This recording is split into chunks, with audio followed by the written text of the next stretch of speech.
intention was I was just going to sit down with various songwriters and write songs. That was my goal. I'm just going to write songs, and I want all the songs I write to be something that I could sit and strum a guitar and sing from top to bottom without any other people involved. I could do it as simple as that. That was the goal. And then after I wrote a lot of the songs, I chose a lot of my favorites and started going out to various producers to work with. Sometimes I would get together with those producers, like Diplo for instance, and they would have ideas for songs that I hadn't written already. So that is how Bitch I'm Madonna came about. It started off as just an exercise experiment, so to speak, in songwriting with lots of different people, see what came out of it. And then I started to pick up steam with sounds and producers, and then I started to go in directions, but then I was also still in songwriting mode, and then I would bring some of the songwriters that I had in the beginning along with some of the producers that I had, because I really loved working with Toby Gad and Mozella as songwriters, so I ended up bringing them into the mix once I started working with various producers. So like I said, it was a train, and people kept getting off and getting back on the train until the very end. I didn't really have a specific vision, except I wanted to explore the duality of my personality, which is renegade, romantic, and I wanted to write good songs. That's it. Because you love me and I let you in. And we're not living in the age where popular figures or pop icons or pop culture is not nurturing people to have opinions. It's about being a brand, playing it safe, and being familiar, and not offending anyone. And I will never be comfortable. And got a shot in my heart, took me to heaven, let me fall down.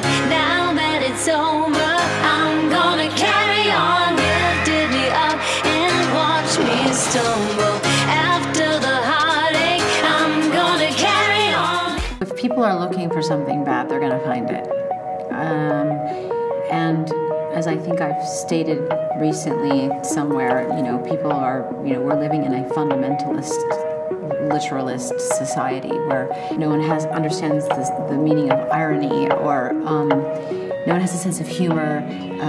There's no complexities to things. Everything is just surface value. It's either black or it's white, and I don't understand that, and I never will. I'd like to think that that my songs will find the audience that they're meant to find, and the people who don't understand them or can't connect to them, they'll find something else that they like. When it all falls down, I'll be on fire when the lights go out. It gives me a lot of satisfaction to know that I was somehow involved with liberating making somebody feel proud of who they were, or liberating people and making them feel good about what they stand for. I don't know. It doesn't piss me off. It just kind of shocks and surprises me that it's so easy now, or that people don't get the shit that I got for being naked in a picture, or I don't know, exploring sexuality, or I'm flattered that people do things like I did it, but it's just amazing that they don't get the shit that I got, but I guess that's how it works. You're gonna love this. You can't touch this. 'Cause I'm a bad bitch. So that Shakespearean line, thou doth protest too much.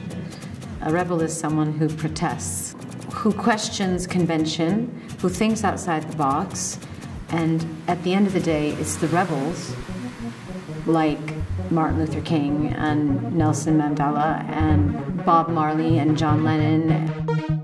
These people they're the people that change the world. You can't be a rebel and not be willing to take the consequences. Like Michael Moore says, you can't stick your chin out and not expect to get punched. That's the way it works.